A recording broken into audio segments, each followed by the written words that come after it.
Good morning. Morning. Once again, I'm the host and I'm really bad at it.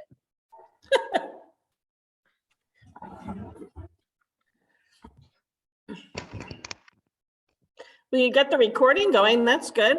It just said it was doing it. I literally did nothing. Oh, I think it's probably set up that way. Okay. I can't focus. I'm admitting people. I'm a one-trick pony, Cindy Flanders. I can only do one thing at a time.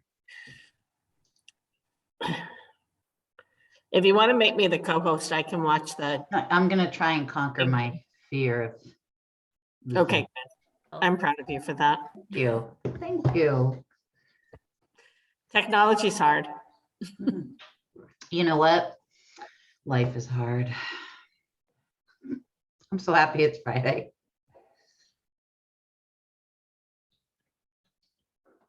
You're not alone in that. Oh, what a week. Indeed. I know Danny won't be here, and I know Heather won't be here. Okay.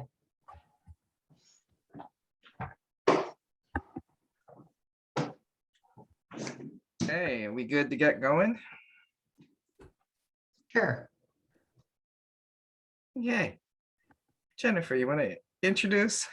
Yes, absolutely. Happy Friday, everyone. Welcome to our QMT meeting for April. Thanks for taking the time.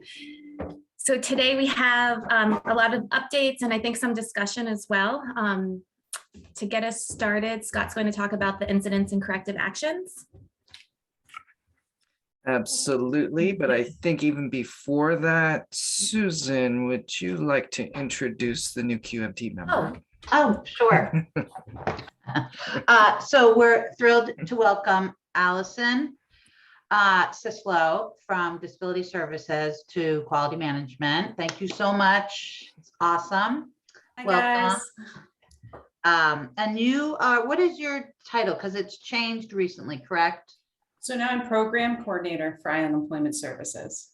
So I'm still a job coach, but I also oversee the program itself. Oh, welcome. Yeah. Thank you so much. Wonderful. Welcome. Thank you, guys. Okay, so first item on the agenda is the incident reporting. So I'm going to share my screen and look at that.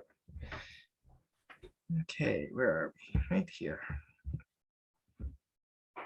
Okay, everybody see the accreditation now screen? Good. Okay. We have, actually, I have to go back one here.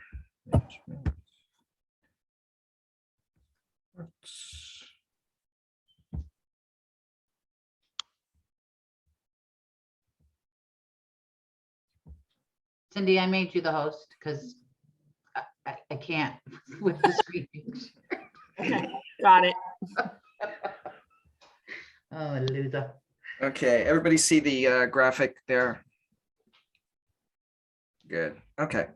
So this is actually not all of the incidents for this period. I think there were a couple of incidents in the last couple of days that I'll talk about just quick after I review these with you folks. So reportedly, we have 3 incidents for this period. I do know that there are at least 3 more, but I'll talk about these 3 first. So out of these 3, 1 was a medical emergency and 2 were classified as other. The medical emergency was, No. oh, sorry, I thought somebody said something. So the medical emergency actually ended up being a client who had what looked like a seizure actually at the thrift store.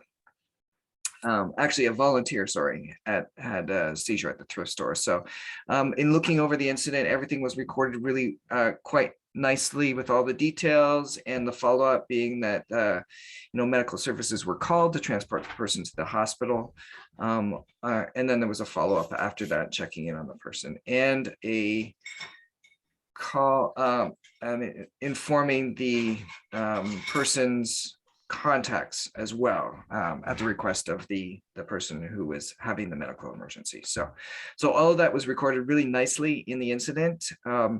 So if there are folks that are going to be entering some of the more recent incidents, I know that there's something that was very similar to that. One of the recent incidents that happened, that just paying attention to that level of detail is really good, because again, for incidents, it's about having us as an organization understand exactly what happened, how, if we can prevent something like that in the future, and what's the best practice to manage the situation going forward. So those are the types of things that we get out of incident reporting. The two other category, let me just pull that up. Oops. There were two other things that happened, and let me just okay, one, some of you have heard of this. One was a chemical exposure, I believe, in building B. That's probably the best way to describe it. And that was involving what a staff had used a certain type of spray to get rid of ants, and that it may have been an issue of overusing the spray because it permeated the entire building, and it we almost had to leave the building. It was so strong. So that was an incident, basically, in how we discovered it, what was happening. The research that's done on something like that, just so folks know, I mean, is basically figuring out who did what and what did they use, and was that agent that was used, was that dangerous to the people in the building? And so that's the type of sort of follow-up that happened with that particular incident. And that was a matter of discovering that it was ant spray, and it was a biologically based ant spray. So it wasn't particularly dangerous. It was just pungent and permeating the entire building. So and the action was basically to, open all doors, exits, windows, basically to get that smell out of the building. So that was that incident. The other incident was classified as other, was actually an assault. A family member of a client assaulted the client. So there is no particular category for that. As it was reported to the program staff, there was no particular category for that, but it is reportable in the sense that once you get information like that, how you act on it, what you do is important. So the staff member did the appropriate thing about checking to make sure that the police were involved with the incident, that the person was actually safe, and the police were doing follow-up in regards to the incident. So all of that was recorded in the incident report as well. I asked a question about that. So I'm assuming that Absolutely. pardon me. I'm assuming that didn't happen on campus.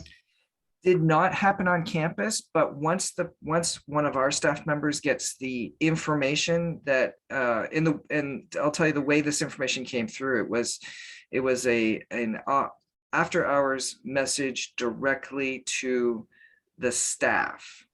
Right, so there was a direct connection of bringing that information to a staff member that involved the safety of a client, right? And so putting it together like that, an immediate safety issue for the client, putting it together like that, it's best to do an incident report, even though it did not happen on campus. If here's the difference, Susan, if you were to get a call from a client saying, hey, the other day, I got assaulted by a family member, and the police were called, and and blah blah blah, that would be not an incident report, just in the sense that it happened in the past and it was all taken care of, and the person's just reporting it to you around what happened, and there was follow through, and the situation stable. The difference here is that the situation was occurring or had just occurred as the information was being provided to the staff, right? So that there was an issue of safety immediately. Were the police called, that sort of thing, that type of thing. So that's the difference. Yeah, all right, because I mean, we get a lot of, I guess I can have a conversation with you offline, because it's a little gray for me as it relates to 51As, and when a 51A is filed, and I mean, it's being filed by another organization, not by us.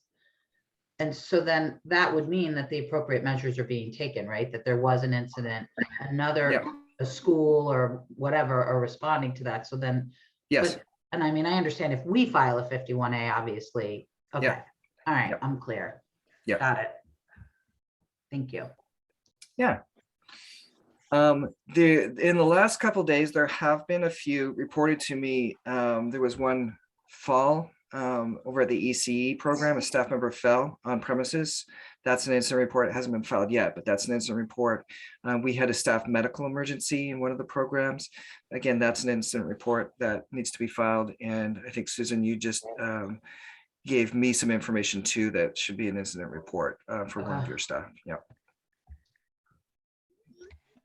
I do think too, something kind of came to light yesterday as it related to contacting emergency contacts for people when they are involved. And, you know, you mentioned at the thrift shop that at the request of the individual, staff then contacted family members or emergency contact.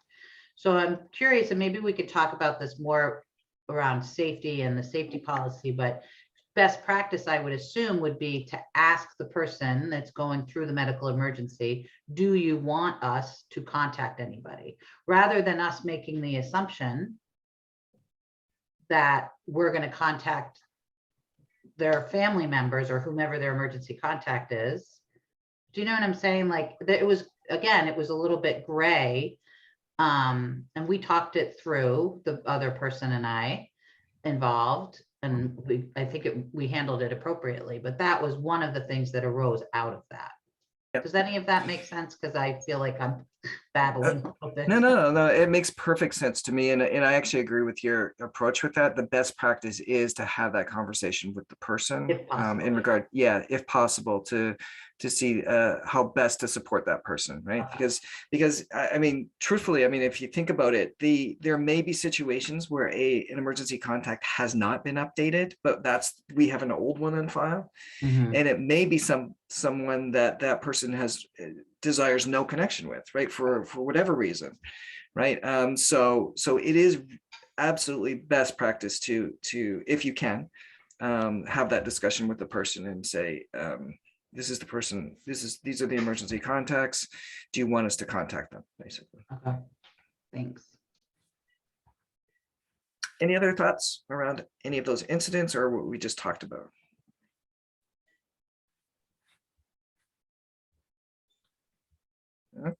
Okay, that is that.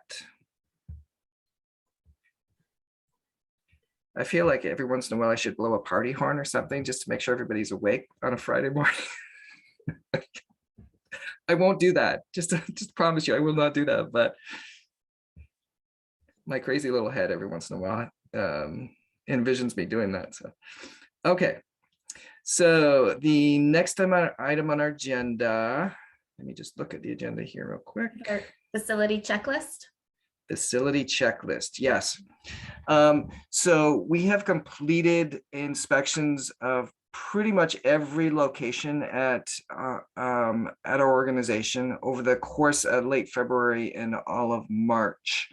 What I wanted to do today is just spend a couple minutes today to talk about some of the themes that were noticed. And some of these are fairly simple things that we can fix. And some of these things will involve other people in other processes. So a couple of the easy things I think for us are actually the item around evacuation, emergency evacuation, if you're at a location, and also the use of fire extinguishers. So I'll start with emergency evacuation. So we have in the organization, if you're on main campus, a certain location that everyone is required to evacuate to in case of an emergency, whether that be a fire emergency or any other type of emergency. When I was doing the inspections, not everybody knew where that was. So there were folks that were thinking that we should go into the parking lot, and there was some thinking that was this parking lot versus that parking lot. The answer to that question is it's not any parking lot, that actually it's across the road in the direction of the Y. So knowing that that was not clear to people, this is an easy one for our staff meetings to actually have an item on the staff meeting that talks about on a regular basis, reminding folks of where the evacuation is and how evacuations occur, that sort of thing. So we can formulate that a little bit more as a standard staff meeting agenda item that happens, once a quarter or however we decide to do that. But it's just that discussion around when an evacuation happens, this is how it happens, and this is where we go, right? So that's an easy one from this inspection list to do. The other easy one, fairly easy one, is the use of fire extinguisher. Now, for those of you that I did the inspection with, you'll know that the PASS acronym is really the simplest way to remember how to use a fire extinguisher. So if you know what PASS stands for, then you know how to use a fire extinguisher. So that's another simple one that can be built into a staff meeting once a quarter, and you could probably couple that with the evacuation procedure as well. So that was across almost every location that we inspected, that those were two items that really needed to be clear to staff, all staff. And remember too, I mean, that something like that can happen at orientation, but along the way, people may forget, people may have never got that at orientation, new staff may started. And so we just need to have like a consensus understanding of those processes for safety. So those were two things that I think are really quick and easy things that we can do to be up with our inspections. The other things that were noted, there were some locations that did not have spill kits. Some locations that had sort of disorganized first aid kits. So we can start pulling those things together as well. I have made a list noted a list of the locations that were in that situation. So we'll look at making sure that everybody has a first aid kit with everything in it, and everybody has a spill kit as well on location. So again, another fairly easy thing that we can get organized. Now there are a few things that were maintenance related type things, like electrical switch plates that needed to be fixed, and the electrical panels need 3 feet clearance. So oftentimes in different programs, there are things in front of the panels. So it's just a matter of moving those things. So those were some of the themes that I came up with for the inspection. So nothing out of the ordinary. We actually did pretty good with those inspections, generally speaking. And the last piece, I think, that was sort of standard across the organization was little wall mounted signs for your fire extinguishers, which I'll be looking at getting for all of the locations. So again, pretty good across the board. Each location had maybe some very specific things that I'm noting that will sort of loop in maintenance on those things to get them done. But otherwise, overall, generally pretty good for folks. So any questions, thoughts, concerns about facility inspections those were the March inspections anyway. I just wanted to ask, is Narcan on those first aid kit lists? Narcan is not on the first aid kit list, but we put it on the facility inspection checklist to make sure that everybody had Narcan and that their Narcan was also up to date and not expired. So a few locations did have expired Narcan or didn't have Narcan. Yeah, so we've got that on the list and noted that so that we can sort of re-up the availability of Narcan for all locations too. Thank you. Yep. Okay. For those of you who did earlier inspections with me, we had adjusted the list along the way to also include all of the HR notifications, the things that need to be on the wall, the employee posters, for fair wage law, for leave, all of that stuff. So I think most programs had that fine. You almost need an entire room to put up the posters. There's just so much and they're so big. So I would just say for folks, just do your best at your location to make sure they're up somewhere where employees can see them, even if it requires a couple different areas because there's so many of them. So that's that. We're going to do it. The inspection will be done every quarter. So once we resolve the stuff from this one, I have to tell you, each other quarter inspection is going to be pretty easy, because a lot of this stuff, once you fixed it, it's fixed, right? So there may be little things along the way, but future inspections should be pretty quick and easy after we get these pieces fixed. Okay. Any other thoughts, questions, concerns? Okay. And next item on the agenda. The next item is the client satisfaction report outs. And when we met to prepare for this meeting, we thought it might be a good idea to kind of have a discussion about it, a little temperature status check to see, the purpose of this report out is to identify the feedback and report on the feedback from the people we serve. How it's been looking quarterly for our newer members is that each program, there's 2 who usually report out quarterly, and they've been discussing the tools that they use and not necessarily the data that's collected. So we thought it might be a good idea. We have everyone here represented except for the Thrift and the Red House, I believe, is to kind of just talk about what everyone's doing currently and versus kind of like what we think we should be doing. I know like at Connect, for example, I know what we should be doing, but we might not be necessarily doing it as consistently as we should. So I don't know if anyone wants to say anything and then we can get started. I can start that off, and we've struggled with it here really since the inception of our program, because DCF has us do client satisfaction surveys and program surveys that we literally do not have we then don't get the data from them. We just send them in. Now it's done online. And we embed the survey in our email signatures, our direct service providers, and we also do programming. I would like to utilize the agency one. I know that there was an agency one. Jen had found it, I think, and sent it after our discussion. Just as best practice, maybe twice a year, so that we then get back the information as well. So I didn't know, I was curious to hear as to what other programs we're doing. Susan, is it possible for IWIC to also have point in time kinds of like at the conclusion of an offering that you've provided to, let's say, some of the work that was just done with teens, the teen series, right? At the end of a session to have tell you how did we do? How did you like this? Do you do stuff like that? Because that is also satisfaction.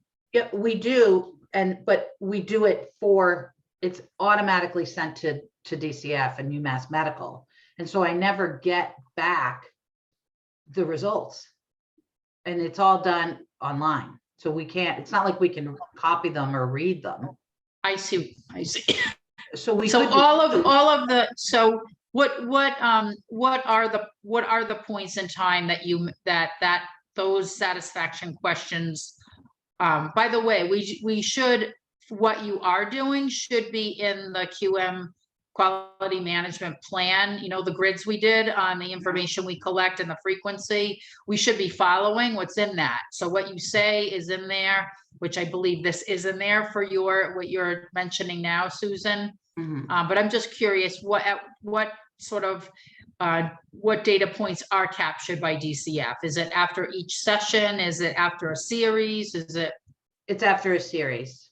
So if it's a one-shot deal, then we do it then. If it's a series, we do it at the end. We also do AAPI surveys, which is a completely different training that the Family Center has utilized and we utilize, where we bring people in and you survey them as it relates to their acumen around parenting or other things, and then you survey them at the exit to see the growth that the client received during the programming. So we're doing a lot of surveying. We just aren't getting any of the data back. So there's at no point in time during your site reviews, or any time that the satisfaction of the quality of your programming through the eyes of your clientele is reviewed with you. That is a correct statement. I Wow. know that there are That's a- benchmarks that they're working on Yeah, in providing to us, and I can have a conversation with UMass Medical around what maybe we could get out of them. But it's like, we do all the surveying and then we never get any of the results. And we've struggled with that for several years. and we're not alone, right? It's all the FRCs. None of the FRCs get data. Yeah. I think that's maybe something we could take action on as the executive directors or CEOs of these organizations to ask. It's not UMass, it's DCF. That's the Right. contract.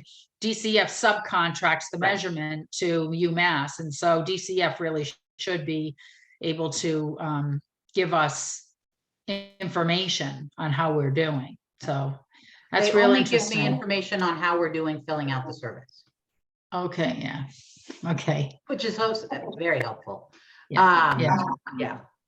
okay, thanks, thank you.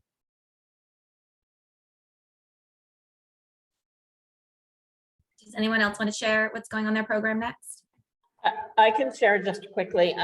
Used to be probably at least 7 years ago and back from there, a survey that we did that was completely not related to the services that we were providing. It was really just related to how people were treated at the agency in general, were they treated with respect, were services provided on time, things like that. And then we do a separate survey, which we still do now, that measures outcomes particular to Head Start. And when we stopped doing the general agency-wide consumer satisfaction survey, we embedded some of those questions into our annual outcome survey. So we do take some measure of it, but it's not as complete as it used to be. Thank you. I think I had shared most recently, I think that was in January for disability services, and that we typically just use the standard agency one, but that we add our own programmatic questions into that so that the context is related to the specific program. And then if we do have other sub events or programs, like the Family Support Center will have a follow-up evaluation, kind of similar to when I participated in Family Center things. Like there was always something I would fill out after a workshop. And so that kind of to get feedback in the moment. Thank you. ICC, want to talk about what you do?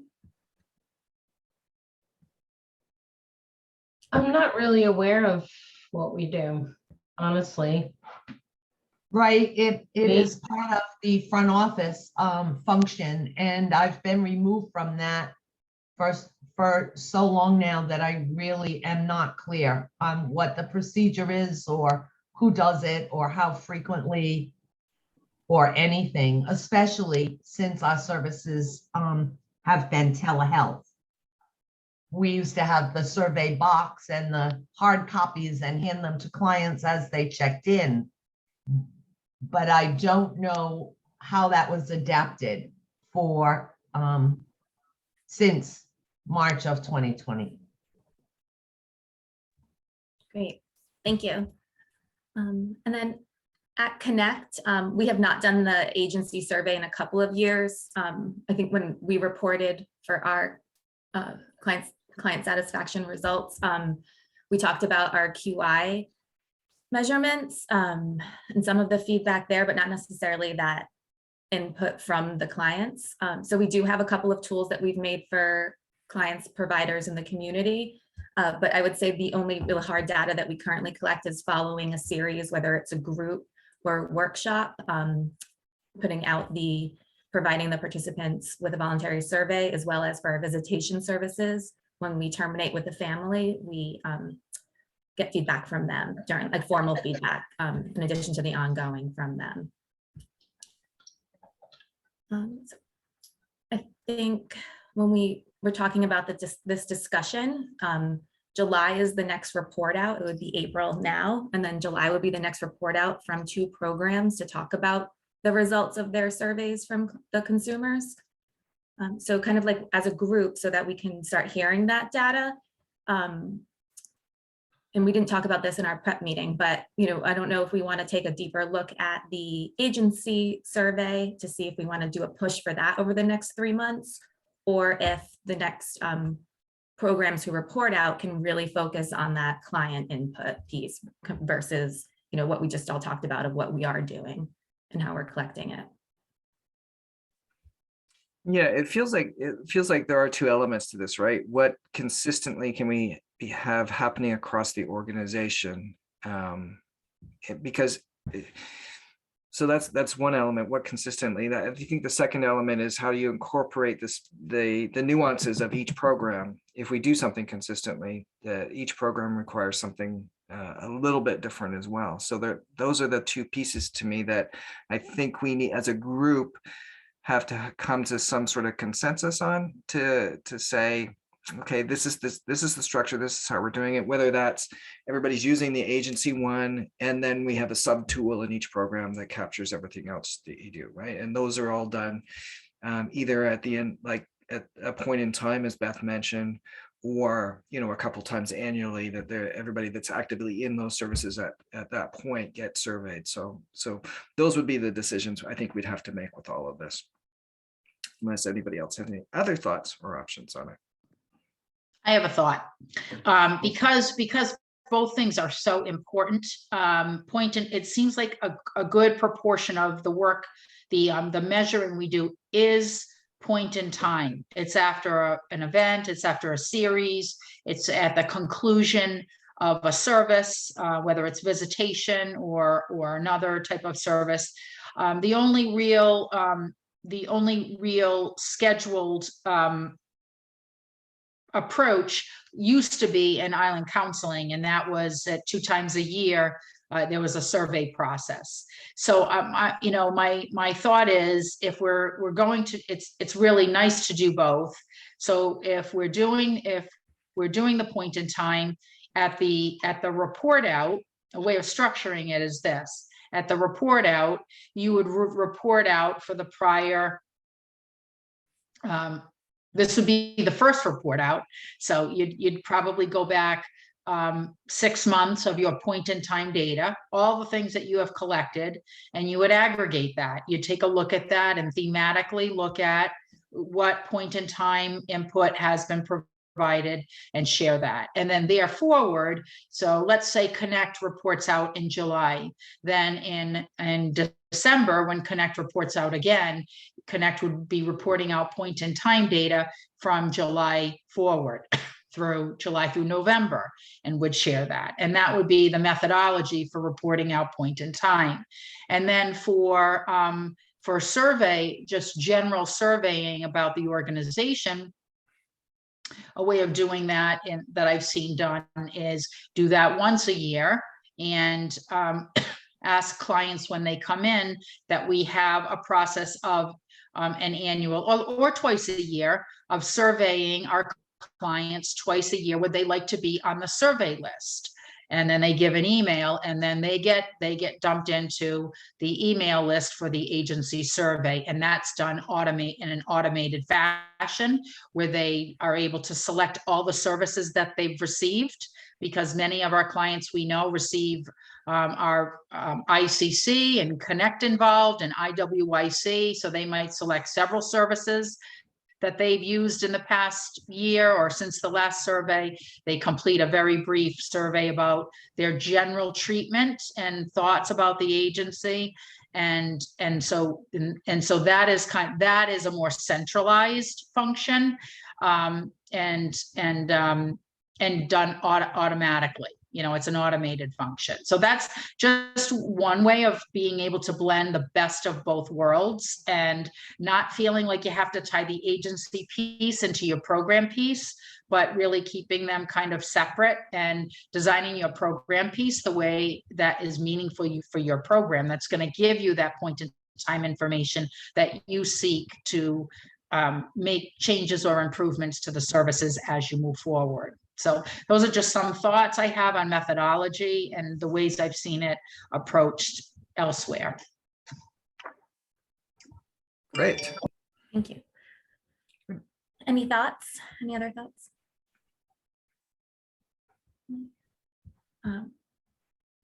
Could I propose that we have like a very, someone wrote, Amy wrote, could we put a survey on our website and ask clients to go to the site to fill it out?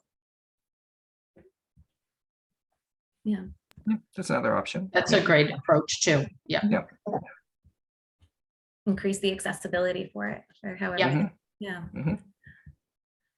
So could I propose if we put together a very short-term working group for this to kind of look at what we've done, that standard. There was one that Cindy shared that Connect used to use. We pulled it from one that was from a new PACS program survey from the agency. So it had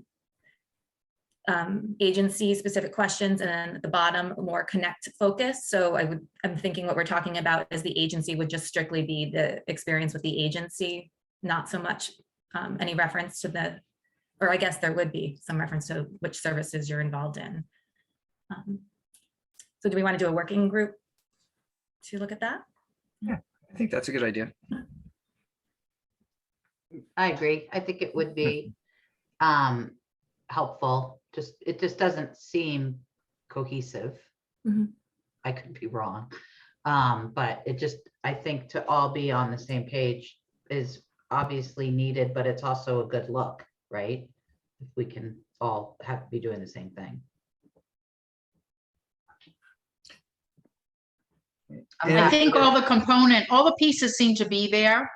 It's just organizing them in a way similar to a lot of things that, we've revealed over the course of the last year and a half.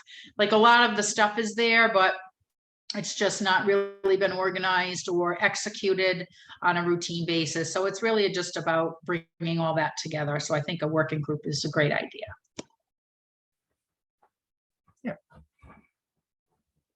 Okay, and we do have some working groups, so they're coming to conclusion. So this would be a good sort of time frame to bring in some of the new work groups as well. So that one is on the list, and we will add it to our agenda action items. Okay, next item on the agenda. Hey, we have the strategic plan update report and communications group. I don't know.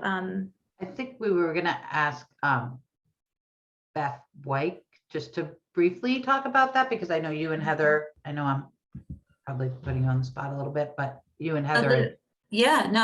So the communication group gave their first kind of report, and I unfortunately was not able to be there. So I am in the process of they're continuing to meet. And so they do have a point person for that group. So I'm in the process of meeting with them and just kind of touching base on what worked, what didn't work, and what their thoughts are for going forward. And just because that was the first time, that was the first one. And so I don't know if anybody, if there's feedback that you all want to share, and if you want to use this time to do that, or how we want to move forward. But that's where I am right now, is just getting back with the group and kind of seeing where they are for going forward. And they will be receiving they'll be receiving an update in a matter of weeks, because this is the month I report out to the board on Q3. So as soon as I do that Q3 update on where we stand, then they will get that update, and that will be the information that they use for their report out. So. Yeah.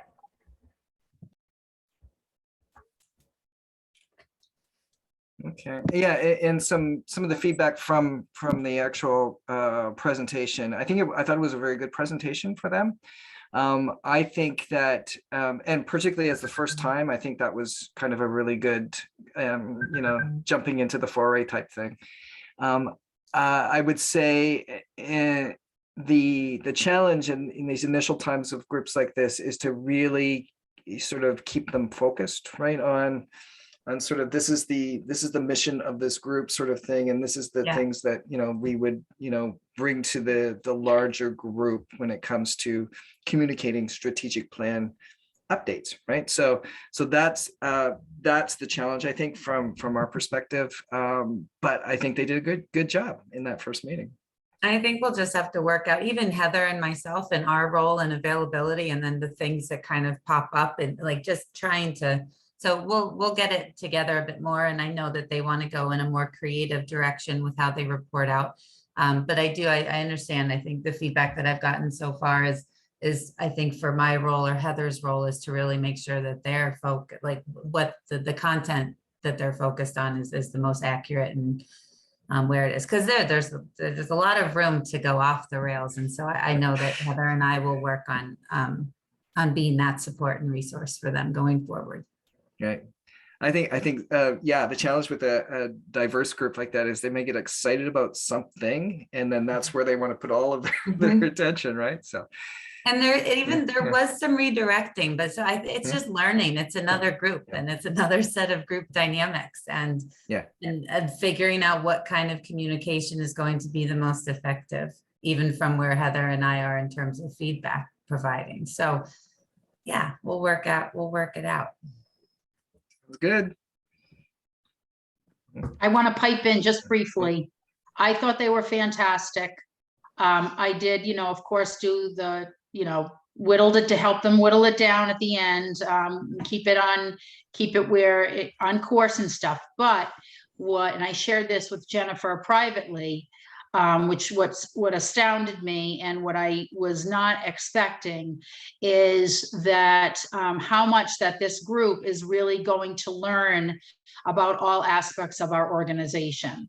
And so, the original thought and intent for this group team was to have staff understand our strategy and be the champions of it across the agency, so that staff weren't always hearing from the same voices about what we're doing, because you just tune it out over time. If you hear, me talk about, I'm so excited about the clinical residency program, people going, yeah, like, when's it going to open? Kind of like it gets tired, But if you hear a fresh perspective on it, and you have people who are excited about various parts of the strategy, then it resonates with peers and they understand it better. So I thought, that peer-to-peer kind of conversation was really the intent and purpose. But the artifact of the whole thing, which I didn't expect, but I got kind of goosebumps listening to them talk about it, was when Morgan was talking about the DESE funding with the school system. And I'm like, oh my gosh, Morgan knows we got $100,000, and what we're doing to use that money that we got in conjunction with the public schools to rebuild child and family services. So so now Connect knows, because Morgan knows and Morgan understands, and she's talking about it at Connect. Connect is going to understand the work, because Connect is routinely in the schools. Connect is going to know about the work we're doing in child and family behavioral health in the schools. And so it helps tie all of that together. And it really helps to cultivate leaders of the future, because they get used to understanding our organization. They understand the business case for what we're doing. We all know the mission case because we feel it and we live it every day, but not everybody understands the business case for what we do and how hard it is to make community services work. All the things that we have to build a clinical residency program to bring 5 clinicians in. We have to rebuild, we have to divest emergency services so we can save our clinic. We have to rebuild enhanced urgent care with a new team. We have to go back into the schools and rebuild all of our child and family services. Like, all of that stuff is happening. We're building a quality management program and building a quality infrastructure for the organizations. We're investing in our human resources. We're going to invest $18 million in a new campus. So all of those things really, we are doing very complicated things with, look at how many people are on the QMT today, right? 15 people. And so with a really small group of people who are doing a bazillion other things too. So what it really struck for me, I was very proud of Rodrigo and Morgan. I thought they did a fabulous job. I thought they were really clear. The materials were good. They were quick and they were interesting. And I just thought it was the best start I could have imagined. I want to add one thing that was behind the scenes that wouldn't be known, but how they worked behind the scenes, and like Matthew Fielder, who's at Daybreak, and that's, when you're there, you're there. There's not a lot of other times similar to early childhood when his time is very busy when he's there, but he was really excited to be a part of this group. And something that he volunteered to do for the group was to take minutes. And then after he volunteered, he's texting me, he's like, oh my God, okay, I want to really help. Like, I want to be a part of this. But he was so nervous that his minutes weren't going to be the right kind of minutes because it's not something that he does routinely. And so just like watching kind of the behind the scene interactions and the group dynamics between them, and watching just how this opportunity kind of came about. And then Matthew, just like you mentioned, Beth, like just the leadership and like all the little things that people can get out of this experience, not little in value, but so just watching him grow, and he's now done a couple different sets of minutes, and it's neat to see that, and even how they support each other and just all how the work's getting done in that group. So yeah, it's very cool.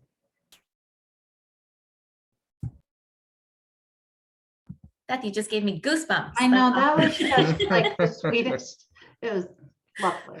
It was awesome. And you don't expect, that's just not something that you anticipate, but he was so nervous and he did it. And he's like, are these okay? And I was like, the truth is that everybody does minutes a little differently, truthfully, and that's like, so it was just neat to see him step up and do something. And there was that growth there and confidence and connection. And yeah, it's cool.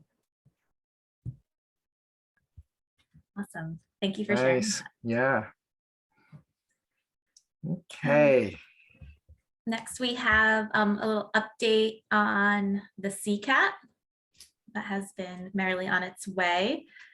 I'll speak a little bit to it, but then I think maybe, I don't know if Scott, you might have more detail than me, but so it's been in process for about a month now, I believe.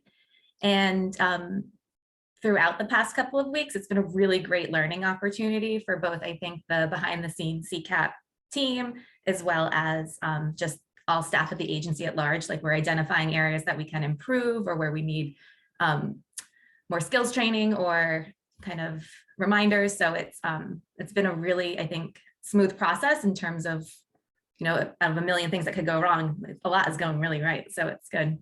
And the most important piece is that our consumers have access to our services. So I think the next step for our team is last week on Monday, Scott and Priscilla and Jamie met with the external interpreters. So now I think there are 11 new access people. Great. Yeah. So the full team is it 15? I think. Yeah. Yeah, I think right now we have at least 11 that are signed up. Mm-hmm. And yeah, so I think it works out to about 15 from the wider perspective. That's great. Yeah. And we still have more because in the external kickoff we did on Monday, there were 6 people that were not able to join the call. So we're going to have a second call with them, trying to wrangle them together to make sure that they get all onboarded and contracts signed and all that sort of thing. So we'll have a fairly good contingent of folks that will be providing these services.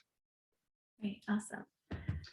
So as questions around process and procedure, come out through how we're providing the services, I believe the CCAT leadership will be meeting with each program to kind of address any questions and have some gentle reminders about how the system works over the next couple of weeks, I believe.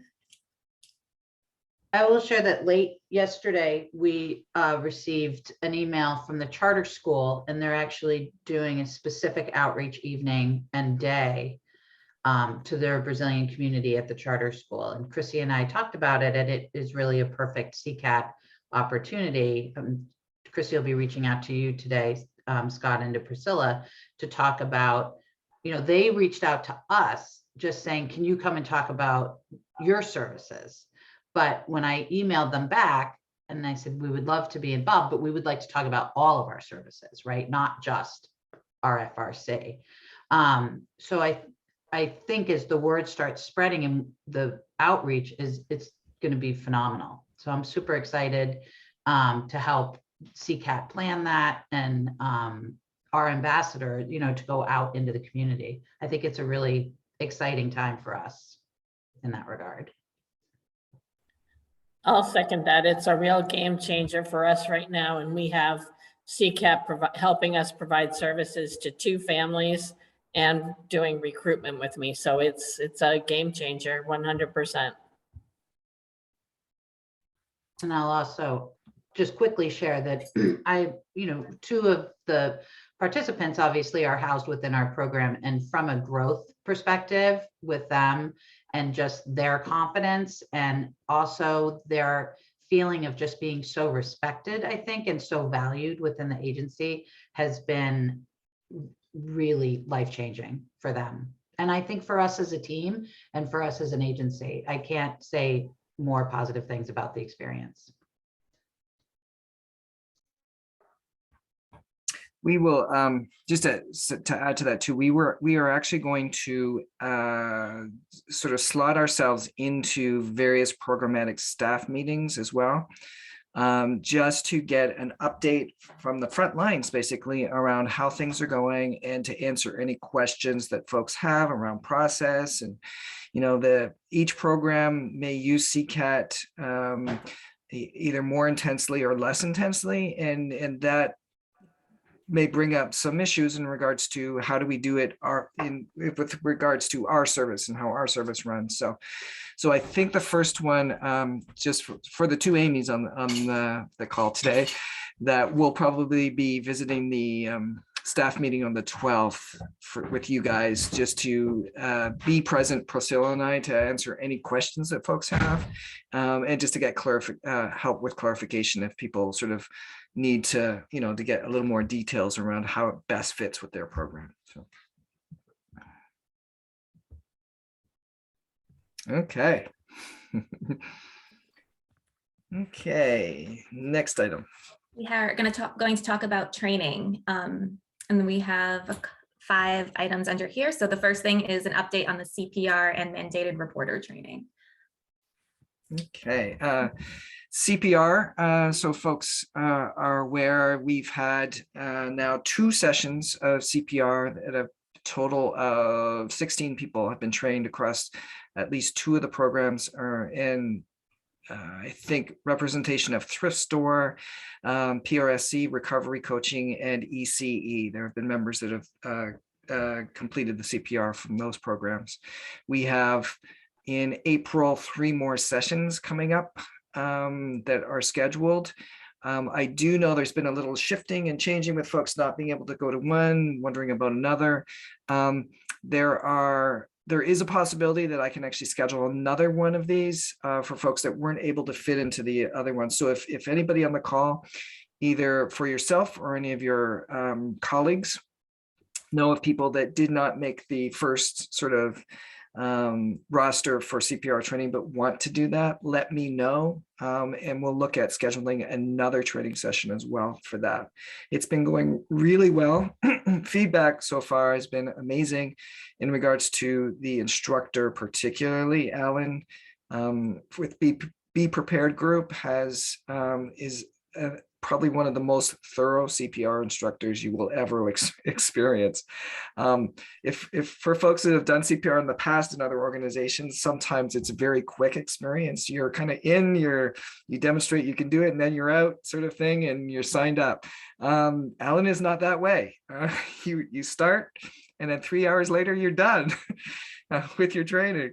I had some great feedback from some of the folks that have already been in, saying that even though it was 3 hours, they were amazed by the training and how thorough and how good it was, so that they've never had such a good CPR training before. So again, if any of your colleagues are interested, let me know. We may be able to schedule another session for it, but there, just to let folks know, there are 3 more sessions scheduled for April.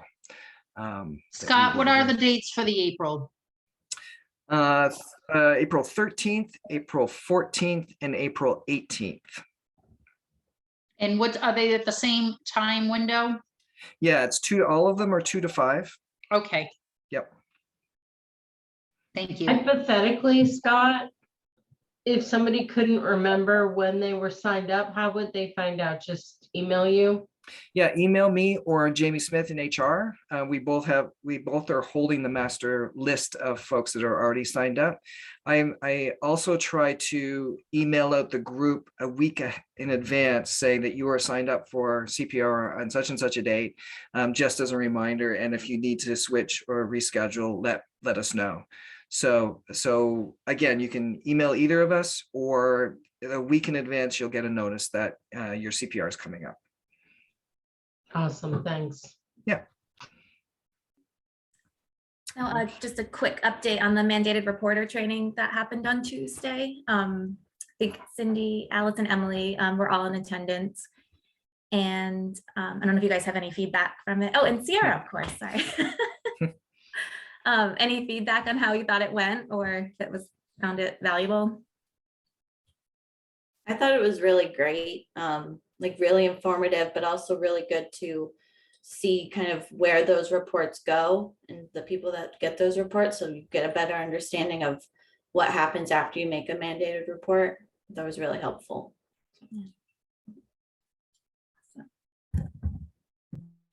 I thought it was cool to have the 3 different types of mandated reporting kind of being explained to us in one setting. With all the appropriate people. There are slight nuances. And so I felt like that was really cool to have all those people in the room together providing training for us. Yeah, awesome.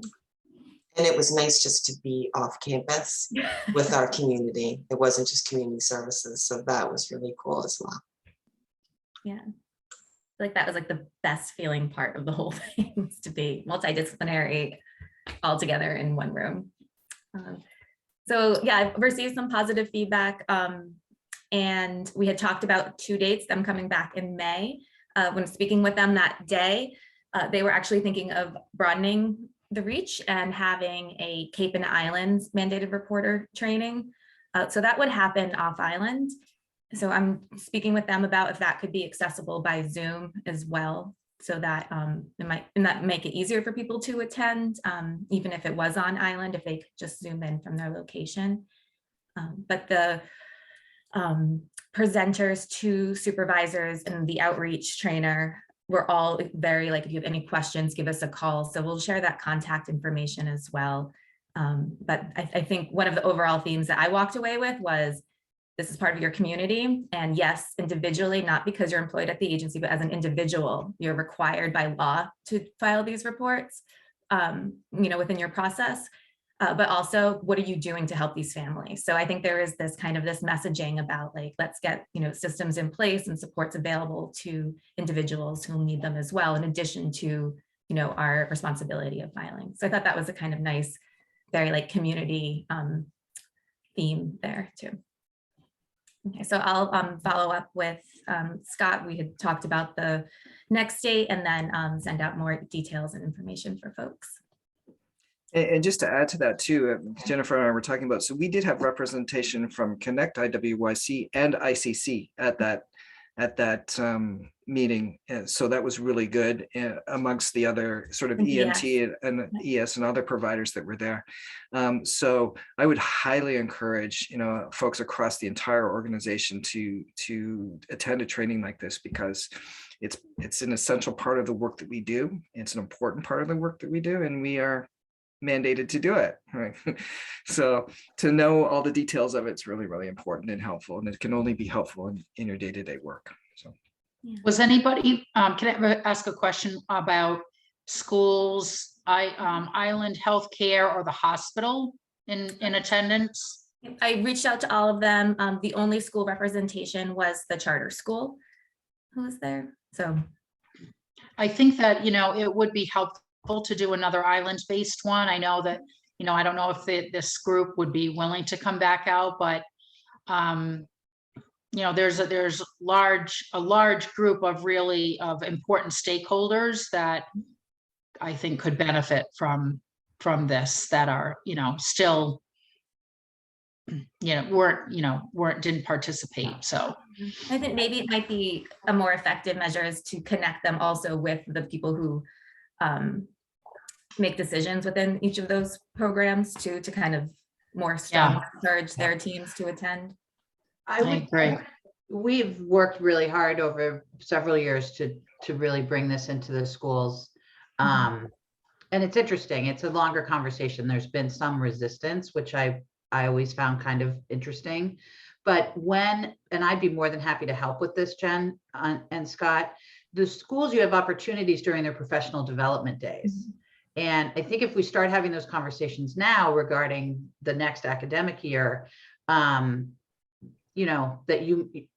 could be a great opportunity. There's that day before Columbus Day weekend, there are half days, and they're planning those now. So I think maybe reaching out to Kim Garrison or someone in the superintendent's office to discuss that would be great. We've also given tools for virtual, the Middlesex County one and other things, but it's definitely something that needs to happen. And that's been an ongoing issue for several years. Yeah.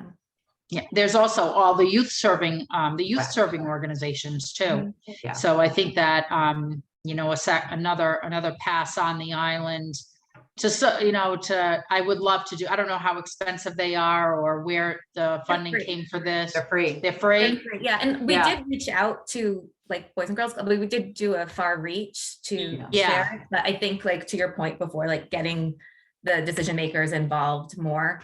Yeah. Yeah. We did a round right before last summer where we only did 51As. I mean, we didn't do disability services and others, but we did connect DCF with the Boys and Girls Club. They did a Zoom with them. We connected them with the YMCA. They did a Zoom with them. So we've done it in pockets, but it's only been around 51As. It has not been inclusive of other agencies. So I think that also would be more than happy to help with that. Awesome. Right, you bring up a good point, even the COAs and the Healthy Aging Board, like people, those kinds of, I think there are just really some other stakeholder groups. Most people don't even think about elder abuse, exploitation, financial exploitation and abuse, and who fall under the disabilities umbrella. So I don't know. The elder population, that I think was the really instigating factor that made us wanted to bring this to the island. So yeah, super important. Awesome. And it's so I don't know who just met, maybe it was Emily, I can't remember, or Sierra, the point about just about mandated reporters. Actually, I think it was you, Jennifer. That it helps to ease the burden on staff when you understand that you really have no choice. And I know I've had my own, discussions with Beth in her team, about, just looking at the factors and based on the factors alone in making a report. And so it's really hard when you're working, we all know this, when you're working with family individuals who you've been working with over time, to file, but that's the whole function of the mandated reporter, is that we are the people with the eyes and ears on these particular cases. So we have the view that others don't have. And so we have an additional responsibility. So it's really important. Glad you brought this forward. Connect brought this forward, and it's really important work.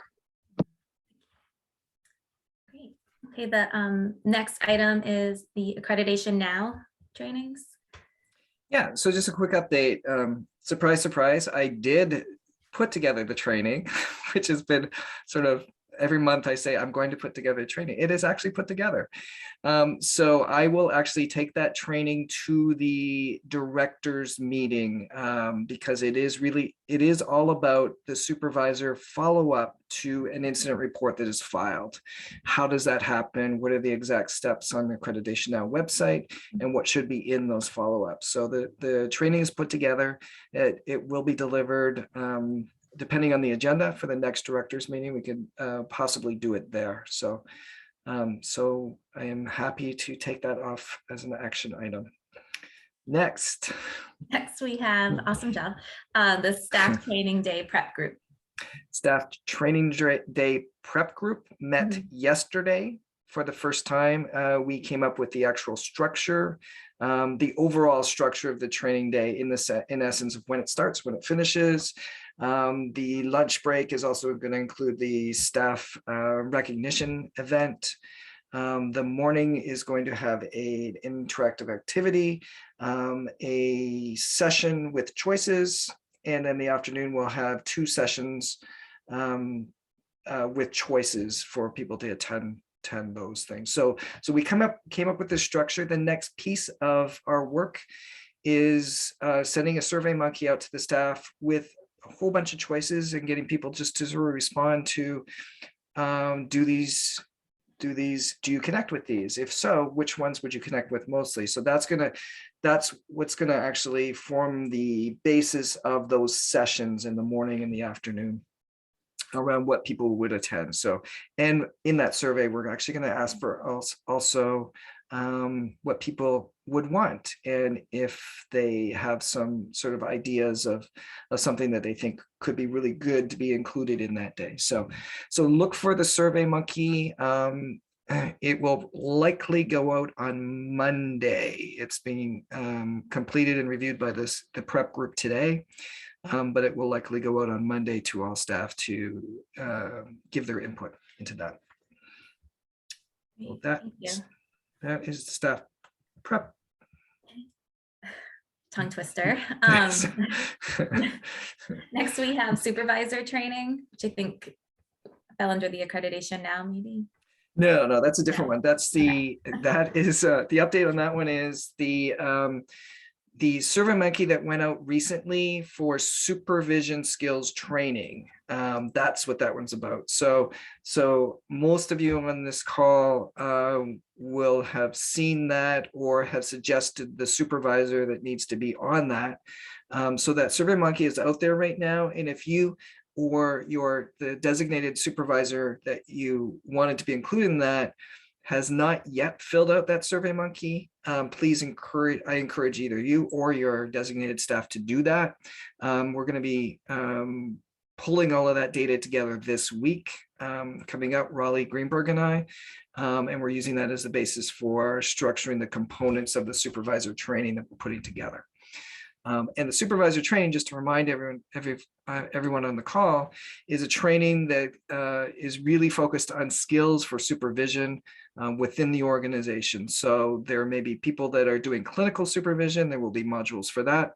There may be people that are doing administrative supervision. There's modules for that. So we're covering all of the bases here. It's not just for the clinical supervision piece.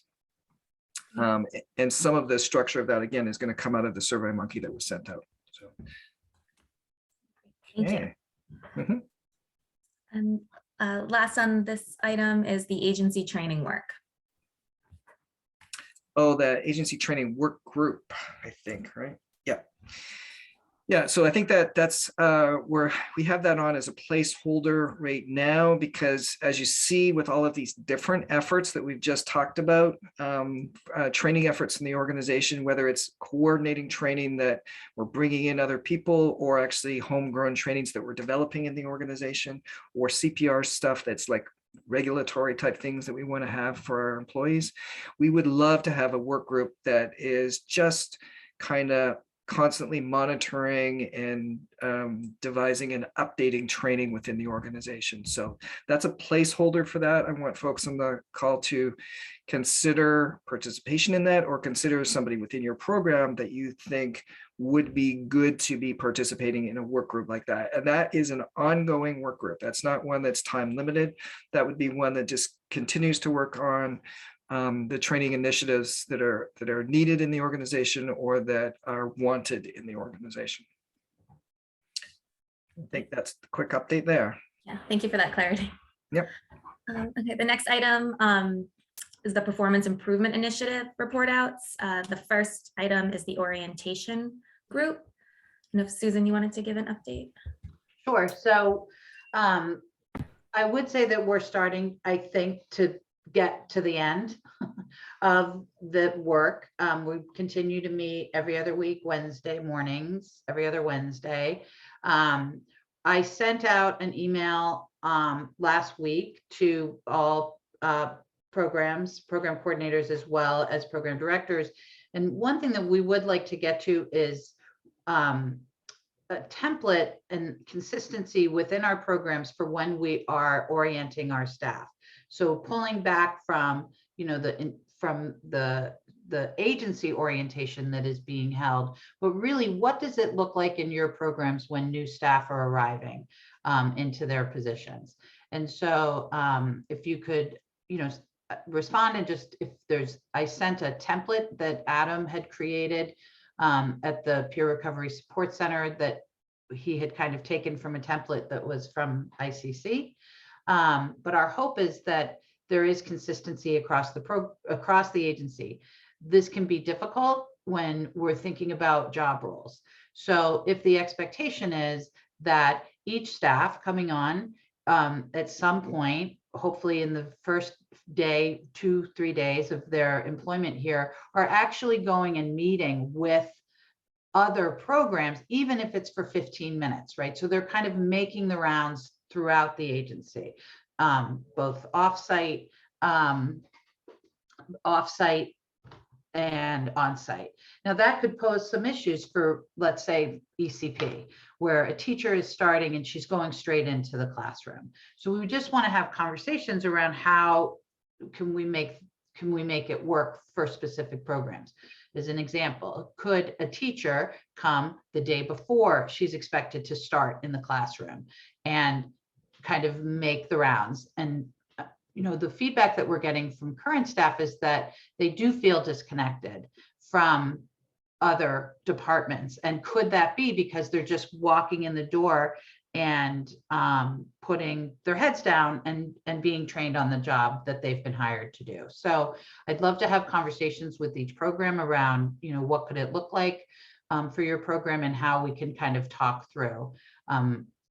You know, and then there is the conversation as well around, you know, the thrift shop and volunteer orientation. Courtney and I are actually meeting on Monday to discuss that. So I think that as we move towards this next exercise, that should really start wrapping up the work of this group, which has been meeting now for, I believe, over a year.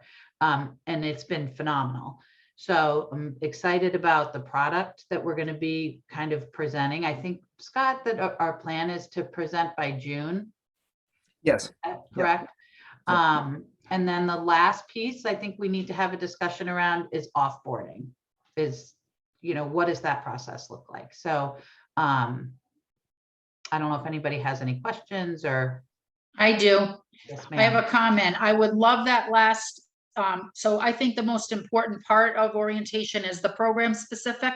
Mhm. And I would love to see that. From my experience with DocuSign, it seems like DocuSign retains your most recent activity in the document. Like if you've got a variety of things to check off and initial, the next time you open that document, the things you already kind of initialed are still there.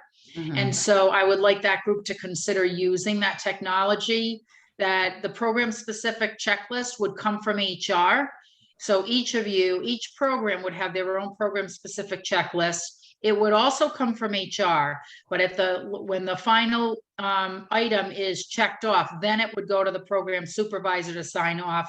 And with that program supervisor and the employee's signature at the end, it would go back, you know, the document would be complete and then would be funneled back to HR. So all of that would be sort of automated where the employee could go back into the document and check off things as they're completed. So the more we can automate that so that it filters back directly to HR and minimizes the filing and shuffling amongst papers amongst ourselves and using the red folders and building B and all that stuff, I think would be really helpful and trackable, you know, so Jamie could go in and take a look at them and say, you know, it seems like, you know, Beth hasn't been in her checklist in the last week. So Susan, you might have to remind her to start working on some of the items on her program specific checklist. So I'd just like that group to consider using what we have, the technologies we have to ease that along,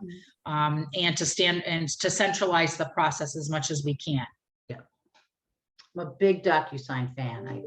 Me too. Not really. I had a very bad experience with it. Oh, I love it. I love it.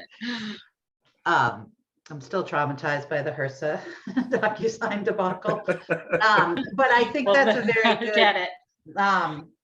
point. I mean, I think the easier that we can make it, the better, because again, I think that is where we have fallen short, is making things almost too complicated in the past. So then there is never any follow through, right? So we're meeting again on Wednesday, and I'll be sure to speak with Scott and Brad around that as to how we can best utilize the technology.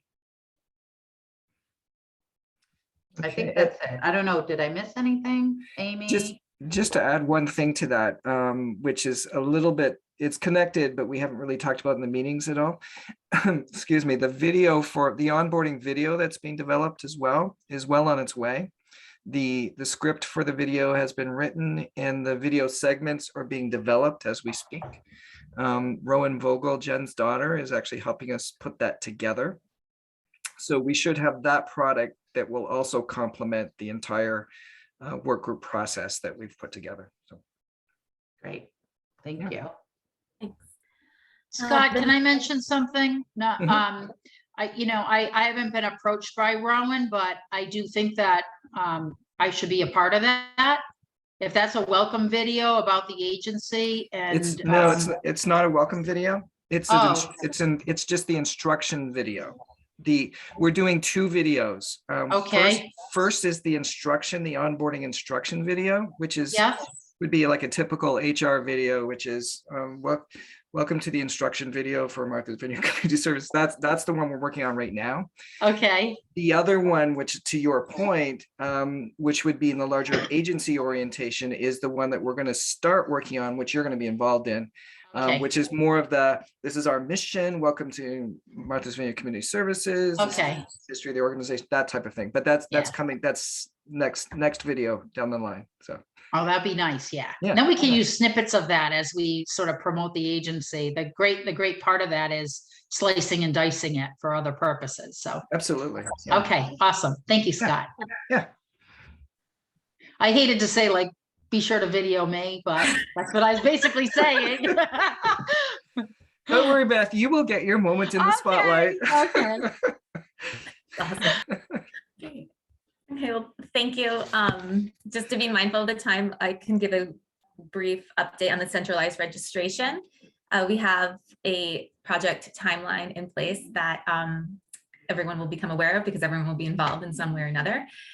So by the 20th of April, every access staff member will have their access granted to them. For the database, there'll be trainings facilitated. Brad and Scott and the team, we're developing a training packet for everyone. So the tools will be in place.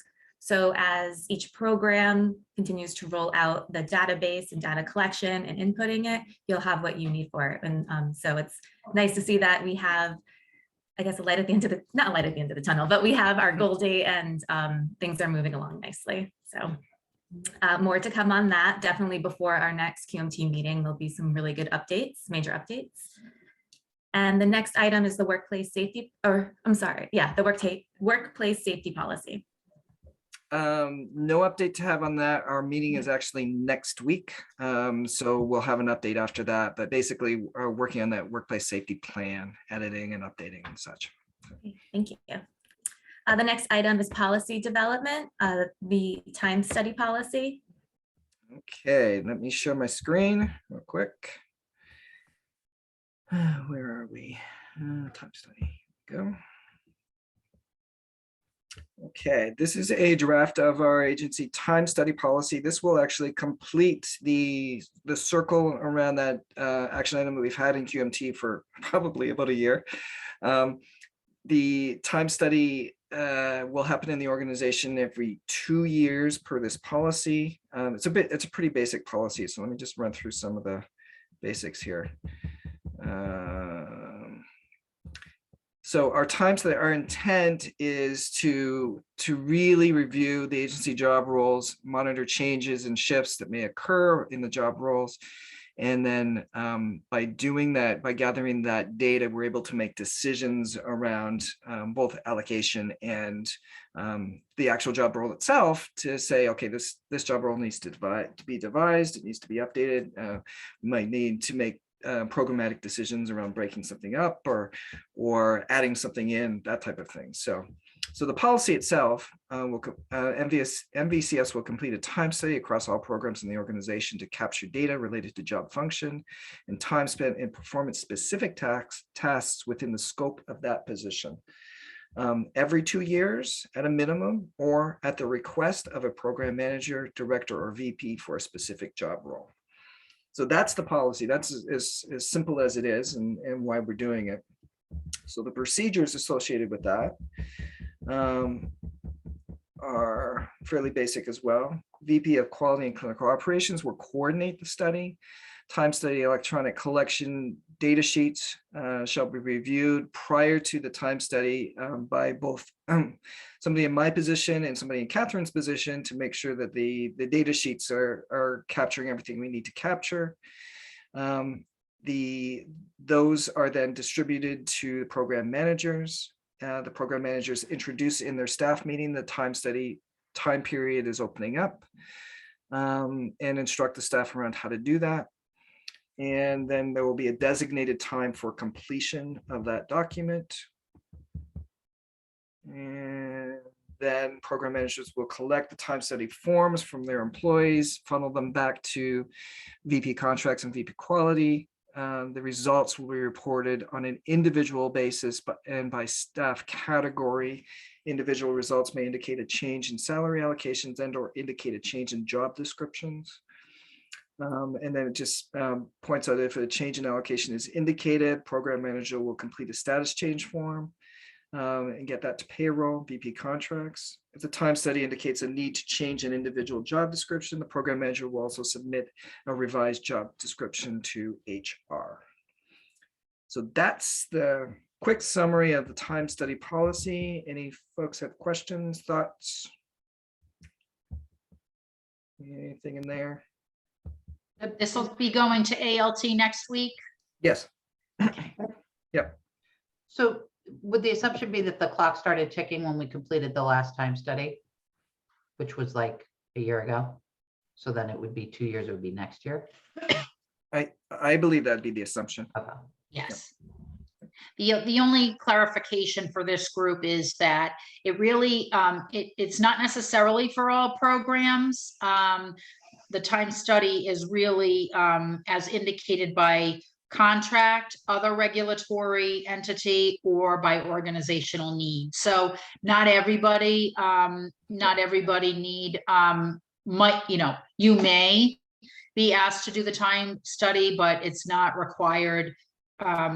It's not required everywhere in the agency. So we'll talk a little bit more at ALT about just the applicability, but we found that to be true. We did design the first round to be everybody, and we scaled that back because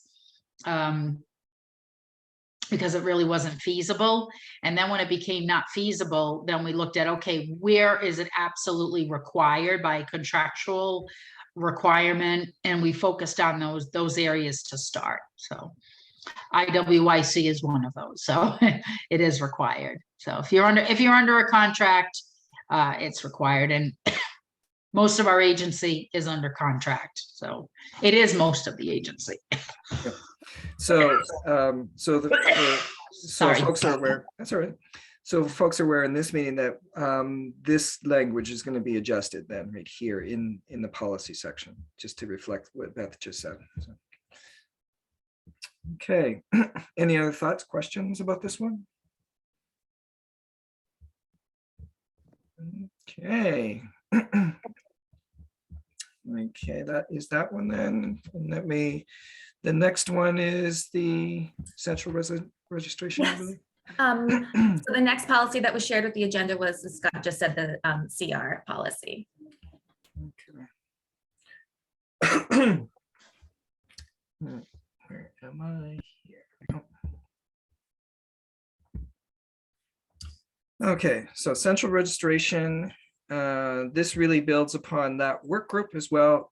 This came out of that work group for central registration, and this really outlines what we're doing and how we're doing it. So under the intent section, again, it's the why we're doing it.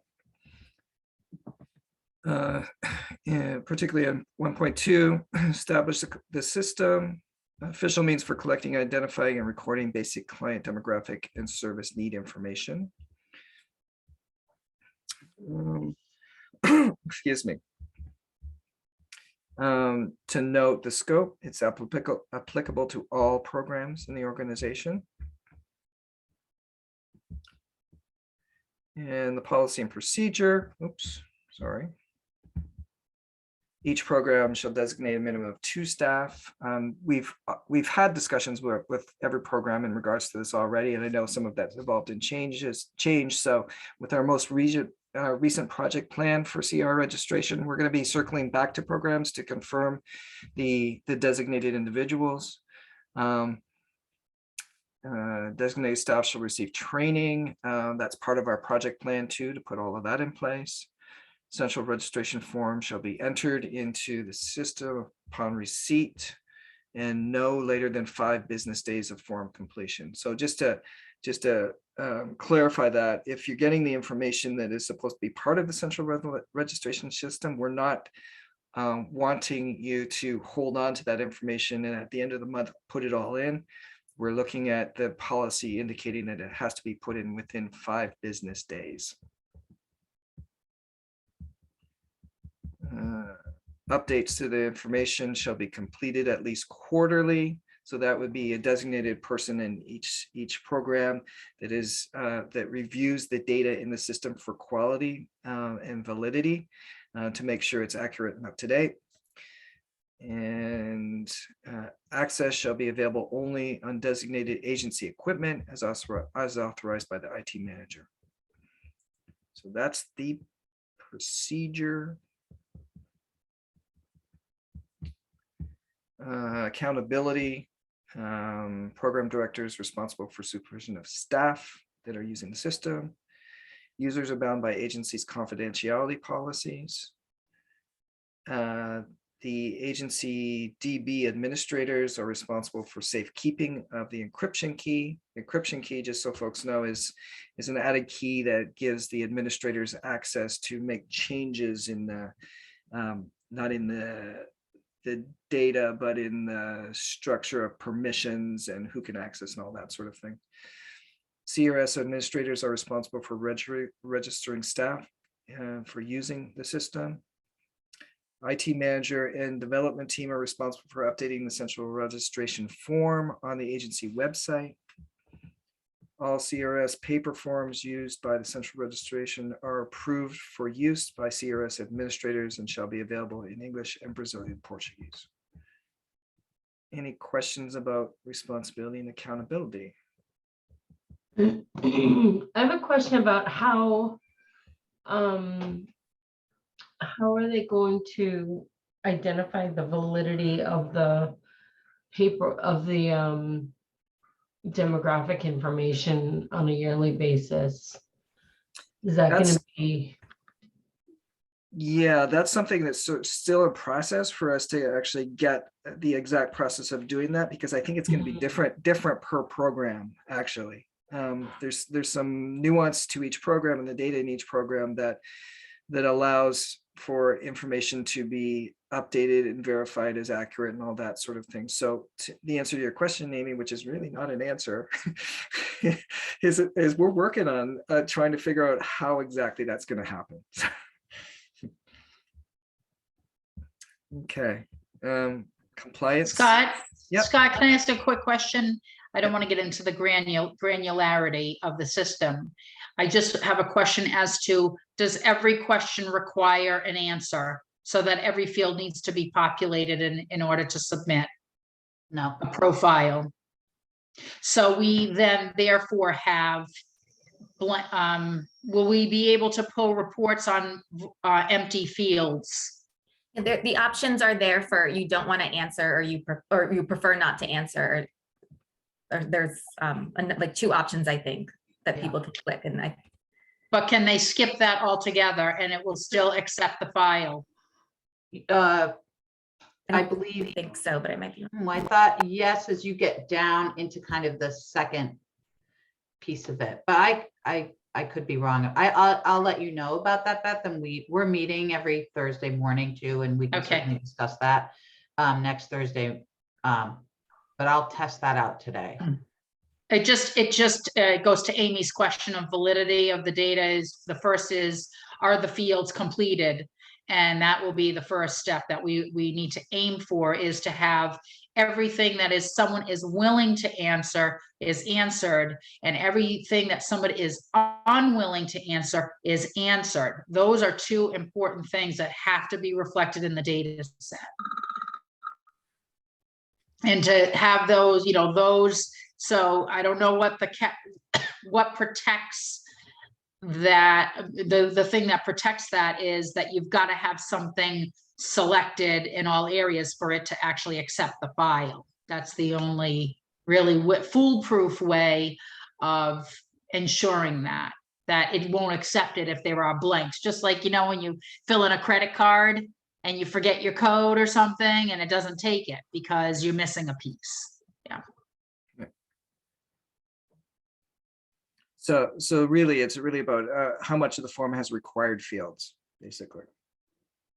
And I could most likely be wrong, but I'll check. Okay. Yeah, we will definitely have that on our agenda for our next meeting. Excuse me. Just to review that form and exactly how it works from an end user perspective. So, okay. Compliance, we'll do an audit annually to ensure all access is up to date for the active users, and people are deactivated if they need to be deactivated from that group, and that the user agreements are signed annually. Okay, reporting and record keeping. Reports shared internally and externally shall share data only in aggregate form, so no sort of identifying data there. Paper forms used for gathering data in preparation for entering into the system shall be collected and maintained in each program in a secure fashion, a locked file, until entered into CRS.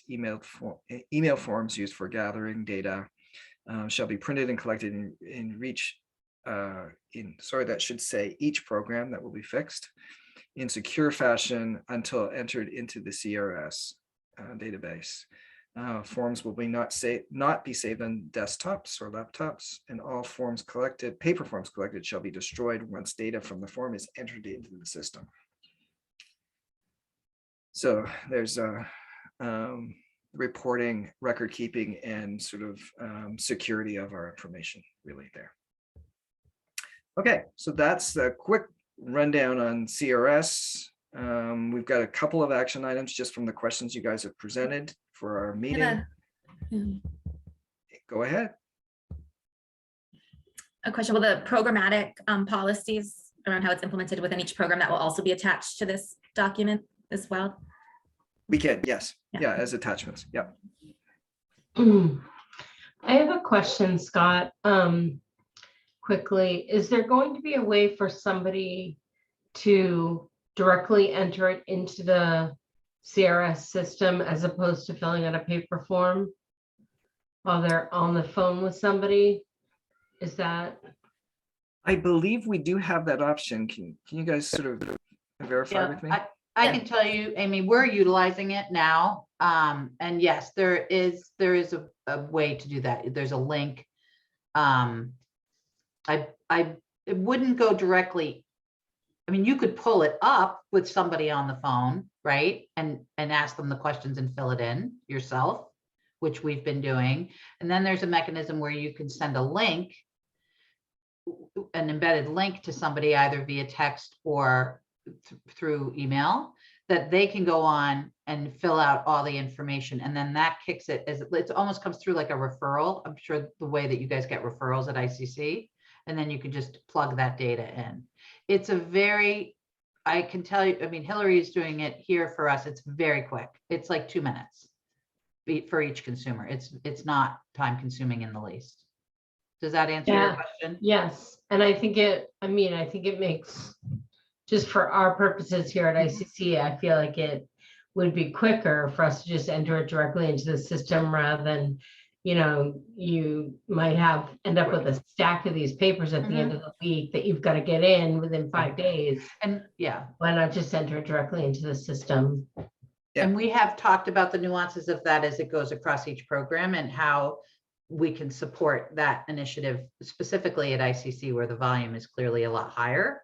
And when we're meeting with each program, that will all be kind of discussed too.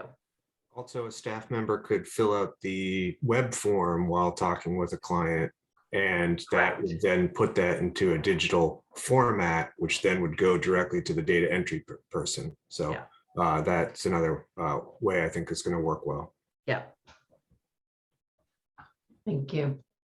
Yeah, and Amy, all of this is going to be covered too when we do the trainings. And I think that for you guys particularly, as we do the trainings, it's devising the system that's really going to work best for you, right? Which approach will work best for your particular program and your particular workflow. So, yeah. Okay, any more last minute questions on central registration policy? This one will also go to our ALT team next week. Okay, those are the policies. Can someone help me out? What is ALT? That's administration or leadership team. ALT. What's the A? Administration. Awesome. Awesome. Administrative leadership team. Right. So it's Scott, me, Catherine, Fred, and Barbara. And we review everything that comes out of QMT and give it a final tweaking. Okay, thank you. So we have some action items. We've talked about the quality presentation for program meetings. We've kept that on our action item list. Yeah, stays. Discuss and establish the training work group and devise a loose structure for task. So like, Yeah, we'll leave that. Yep. Yeah. And then lastly, discuss and establish the work group for study and development of client satisfaction survey and possible assimilation of some outcome surveys. So Absolutely. yeah. Okay. Anyone have any last thoughts or questions or anything? Well, thank you all for your time. Happy Friday. This is a jam-packed meeting, which is great, but I hope you all have a wonderful weekend. Thank you, guys. Thanks. Bye-bye.